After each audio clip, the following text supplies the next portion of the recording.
Welcome back. We are in Genesis 21:14. Let's go.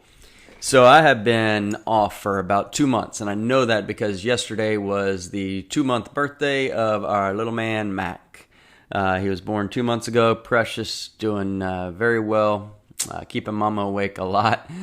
Doesn't like to be set down right now. He's got a lot of acid reflux, so your prayers for that are appreciated.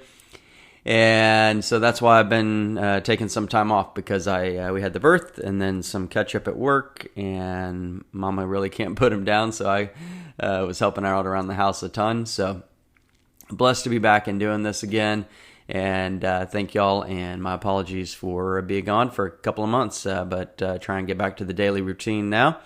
And here we go. All right, Genesis 21:14. So Abraham rose early in the morning and took bread and a skin of water, and putting it on her shoulder, he gave it and the boy to Hagar and sent her away. So this is Abraham sending away Hagar and Ishmael. Remember, Abraham had a child out of wedlock with Hagar. He was married to Sarah, but they were not able to have children. So they took matters in their own hands instead of trusting God's timing. And Sarah was like, why don't you have relations with our maidservant and have a baby with her, and I'll raise it as my own. And he's like, sure, that sounds like a good idea. So they did it, and they had this baby. So Hagar's the maidservant, and Ishmael is the child of that, I don't know if you call it a relationship, but whatever, relations. And now it's time for them to go away because his wife Sarah is jealous, and they're ready to raise Isaac and get on with their lives. So we're seeing Abraham rising early in the morning. So notice that. I mean, we really want to, when we go through the Bible, remember, we want to observe it. We want to see what it says. Then we want to interpret it. What does it mean? And then we want to apply it. What does it mean to me? Like, how does it make me more godly? How does it conform me more to God's character? How do I use it to overcome these obstacles that I'm going through in my life, these trials, etc.? All right. So it says he rose early in the morning. That's a good thing, to get up, not just to sleep in all the time. It's okay. You're on vacation. You have a day or two a week. You want to sleep in on the weekend, something like that. That's great. We need catch up. We need rest. But if you're struggling with getting out of bed often and you're just sleeping in, wasting a lot of that time, think about how much time is wasted there. And do you really feel better if you just stay in bed for an extra 2 or 3 hours and get 9 or 10 hours of sleep or whatever it is? Because most people can go on a lot less. I can go on a lot less. Most people can. So it's just something that kind of stuck out to me there. If anybody's struggling with getting out of bed, there's so much that we can do and think about and pray, and because we can't do that stuff while we're sleeping. So he rose early in the morning. He took bread and a skin of water and put it on her shoulder. So he's sending Hagar and Ishmael out into rough conditions, and all he gives them is bread and water. So you could look at that and say, Abraham's so stingy, he doesn't care about these people. I look at that a very different way. I look at this as saying he's wealthy. We already know that he loves Ishmael, and he's provider for both Ishmael and Hagar. I look at this as him saying, I am trusting God. God has told me to do this, and I am going to trust that he is going to provide for him. So I think that's amazing, right? Because when we tend to pack, especially in America, we take all these things and we make all these plans, and we've got our routes on the GPS, and we've got our backup swimsuits and our backup this and that and all this extra food and stuff we never even touch. And here Abraham's just saying, I'm trusting God to provide for you. So I think it's really interesting to look at his faith at this moment. And it says he gave it to the boy to Hagar and sent her away. Then she departed and wandered in the wilderness of Beersheba. And the water in the skin was used up, and she placed the boy under one of the shrubs. So they're out in the wilderness. It's hot. I'm sure they're sweating. They're dehydrated. I'll explain why they're dehydrated more in a second. But she only had a tunic of water. Think of, one canteen of water, one, part of a bread or one loaf of a bread. And they're in the wilderness. It's hot. They're out of water. They're probably dismayed. They're probably frustrated. Abraham doesn't know any of this that's going on. I know he would have stepped in to help rescue him. But yet again, he sent him out with little provision, trusting God, which is something that all of us need to do more, and I'm looking in the mirror when I say this, I need to trust God more often, and in more situations. I can sit here and tell you that I love him and I trust him, but then when the rubber hits the road and something comes up, me and my flesh try to take control and I try to be like, okay, I'm going to do this and this and this. And if only I would just sit back more and trust God more. It'd be so interesting to watch if I did that more often, because we read all these stories about people in other countries. And I read one a week or two ago about North Korea, and someone said, they came over and visited from North Korea, and they said, oh, well, how can we be praying for you? We'll be praying for you. They said, whoa, no, you don't need to pray for us in North Korea. We need to pray for you. And the Americans said, why? And they said, because we have nothing. We're hungry. We don't have luxuries. We don't have all the conveniences. And yet we trust God to provide for us. Over here, y'all have everything. You don't trust God for much at all. So may we all learn this lesson that we need to trust God more and help each other and encourage each other and edify each other as believers as we go through these struggles together, and not to do it in isolation, not to do it in solitary, is the word. I can't phrase it right now in my mind. But let's do this together, right? If you don't have someone who you can go through life with, call me or call my wife if you're a female, and we can walk through life together, because God doesn't want us to be alone. He wants us to do things in community. And so here we go. And she says she placed the boy under one of the shrubs. Now, Ishmael at this time, really interestingly, right, when you hear this story going through the Bible, you're thinking, oh, he's a little boy. He's like 2, 3, 4 years old. No, he's probably about 17 years old. Why would she place this boy under a shrub if he's 17 years old? Well, most likely because he's dehydrated. They didn't have enough water. They're wandering the wilderness. They're probably both dehydrated, but I'm guessing the boy, Ishmael, is more dehydrated. And so she's literally having to carry him and place him and put him under this shrub. So that kind of sets the stage there. So even though the boy may have been strong, may have even been stronger than mom at 17, many 17-year-olds are stronger than their moms, she was taking care of him. And then 16, then she went and sat down across from him at a distance of about a bow shot, for she said to herself, let me not see the death of the boy. So she sat opposite him and lifted her voice and wept. So she's at a place of desperation, right? She's literally going to see her son die from dehydration. She's probably wondering, who is this God of Isaac's, right?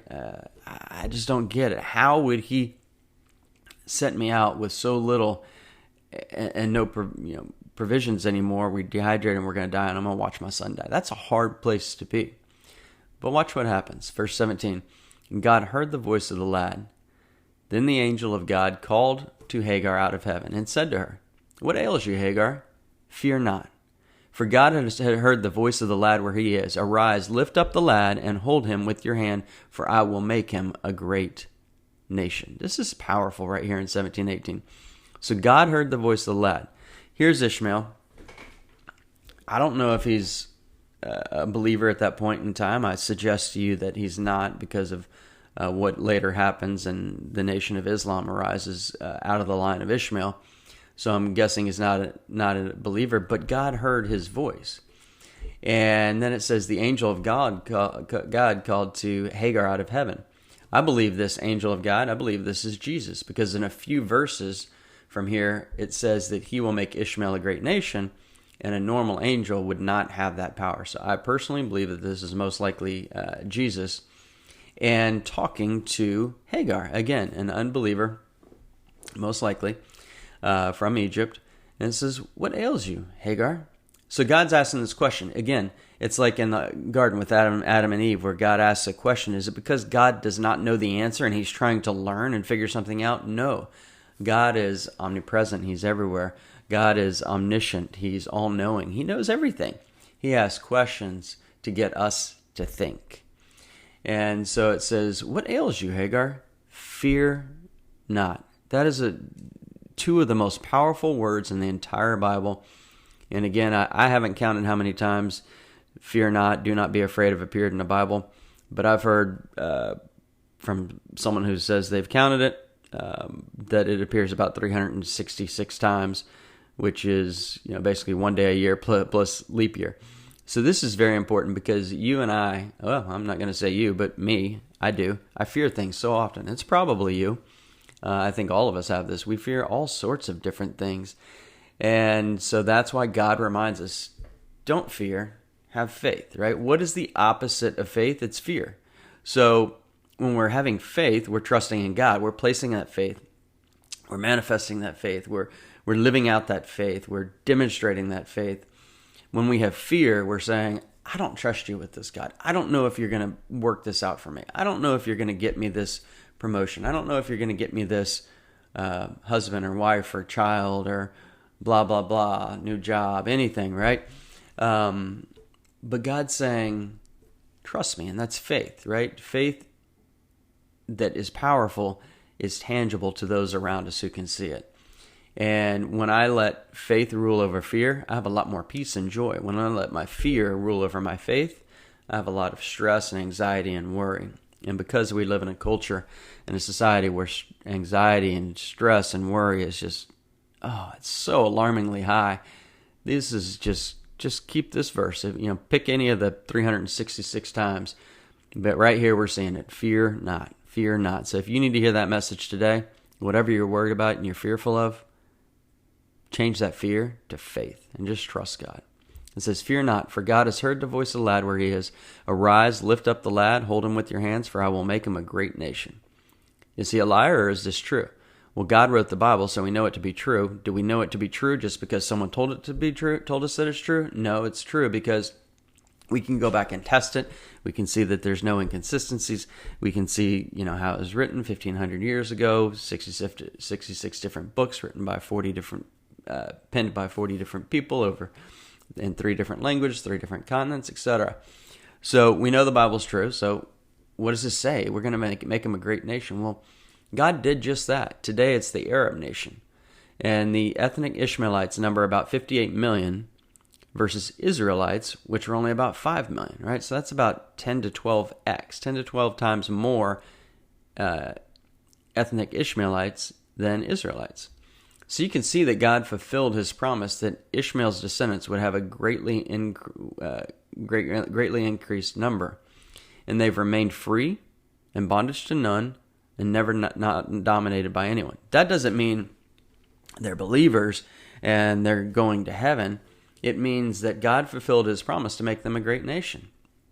There's more of them than Israelites in Israel, which is just astounding to think about. And again, most of them are not believers. Those who are typically referred to as MBBs, Muslim background believers, those who grow up in Islam and convert to Christianity. And we pray for more and more of that. And the number of, the ratio, the number of people, former Muslims who are converting to Christianity it's a big number, and it's getting more powerful. So continue to pray for the Nation of Islam, for Muslims to see the truth. And, I pray for them often to have a dream and a vision of who Jesus is, because that is a way that over in the Middle East, a lot of Muslims come to Christ through dreams and visions. And if you want to learn more about that, you can read, there's about 4 books, I think. I can't think of his name right now, but he wrote a book called Dreams and Visions, and then he's written other books associated with that, and they're just amazing. So if you're looking for a book to read, read the book Dreams and Visions. It's incredible. And we'll finish up here with verses 19, 20, and 21. 19, then God opened her eyes, and she saw a well of water, and she went and filled the skin with water and gave the lad a drink. So God was with the lad, and he grew and dwelt in the wilderness and became an archer. He dwelt in the wilderness of Paran, and his mother took a wife for him from the land of Egypt. Egypt is where Hagar was from. And this is God's way of showing Hagar and Ishmael that they were loved and important. And so all of a sudden, she's crying out. God's talking to them. And he's given her, Hagar a kind of a command, or telling her what to do. He's saying, arise, lift up the lad and hold him with your hands. I'll make him a great nation. And then he opened her eyes, and she saw this well of water. Was it there all along? Probably. Did she not see it? Probably. Why? Because she was focused on her circumstance. She was focused on poor me, look at what's going to happen. I'm going to lose my son, right? And that's that fear that takes over. And when fear takes over, we actually get clouded and distracted and blinded, and there's things that we can't even see or feel or experience. And you know this, and I know this, because when I get so fearful, it can manifest itself in thoughts that just control me. It can manifest itself in physical pain, because stress can actually affect your shoulders, your back, your legs, your heart, your vision, all sorts of things. I've experienced that over the years. When at times of high stress, I have different pains. I have trouble seeing. It's amazing how powerful that stress and anxiety can be. So God's telling us, just trust in Him. Have faith. You'll see things in new ways. And that's exactly what happened here. Lord, thank you. Thank you for getting me back to this. Thank you for the time off with the family. I pray for each person listening to this, for each of us who has something in our life probably right now that we're fearful of. And if it's not right now, then it's coming around the corner in the coming days, weeks, months, or years. Help us to replace that fear with faith. Help us to trust you. It's beneficial for us. We get more conformed to your character. We'll understand you more as we do that. We won't live in this world as much. We'll live with a heavenly mindset instead of an earthly mindset. It'll help us better physically. It'll help us better spiritually. And it'll help our witness better, because when we show and demonstrate faith over fear, and someone sees the tough situation that we go through, they're going to start asking questions. They're going to be more interested. They're more likely to say, yes, I'll attend church with you. They're more likely to say, how are you doing this? Lord, help us. Only through your power can we do this. Help us to have more faith and less fear. Replace that faith and completely take away our fear. Each person who's listening to this, Lord, today. Amen.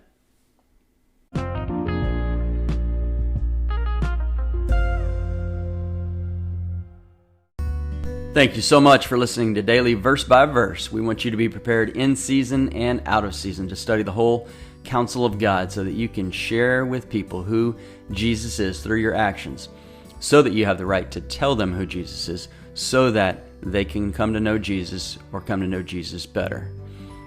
We strongly encourage you to share this message, this podcast, on your social media, Facebook, Instagram, message, email someone who you think could benefit from it. It's an easy way for you to go out and witness to the world just by sharing this podcast. We hope you'll join us tomorrow. Have a wonderful day.